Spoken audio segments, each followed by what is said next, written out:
நம்ம எல்லாருமே ஒரு இமோஷன்ல ஃபீல் பண்ணிட்டு இருந்தோம் அப்படின்னா நம்ம ஒரு பாட்டை கேட்போம். அப்படி ஒரு ரிலேஷன்ஷிப்போட ஒரு உறவுகளோட நம்ம வந்து ஃபீல் பண்றோம் அப்படின்னும் போது இவரோட குரலோட இவர் பாடின பாடல்களை வச்சுதான் நம்ம வந்து கனெக்ட் பண்ணி டே அண்ட் நைட் நம்ம ஃபீல் பண்ணது உண்டு. அப்படி அவர் எந்தெந்த உறவுகளுக்கெல்லாம் எப்படிப்பட்ட பாடல்களை கொடுத்து இந்த ஜெனரேஷன் வரைக்கும் அந்த பாடல்களை கேட்டு அப்படி ஃபீல் பண்ணியிருக்காங்க அப்படின்றது இப்போ நம்ம வந்து அவரை பத்தி நினைச்சு நம்ம வந்து இப்போ ஃபீல் பண்ண போறோம். ஓகே, ஸோ ஃபர்ஸ்ட் காதலின்ற உறவு அப்படின்னு சொல்லியோன்னு எஸ்பிபி சாரோட ஒரு பாட்டு.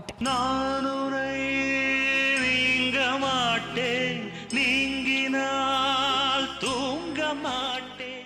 என்னோட ஃபேவரட் அம்மா. நானாக நான் இல்லை தாயே, நல்வாழ்வு தந்தாயே நீயே. அடுத்த அண்ணன் தம்பி. நம்மை போல நெஞ்சம் கொண்ட அண்ணன் தம்பி யாரும் இல்லை, தன்னை போல என்னை எண்ணும். இன்னொன்னு இருக்கு உங்களுக்கு, மனைவி. அழகான மனைவி, அன்பான துணைவி, அமைந்தாலே பேரின்பமே.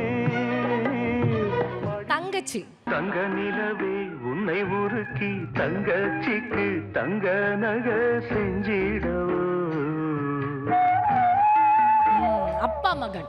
உயிரென்று உன்னை நானே ஒரு நாளும் சொல்ல மாட்டேன், உயிரென்றால் என்றோ ஒரு நாள் பிரிவாயே. அடுத்து நண்பன். பந்தம் என்ன சொந்தம் என்ன, போனா என்ன வந்தா என்ன, உறவுக்கெல்லாம் கவலைப்பட்ட ஜென்மம் நான் இல்லை.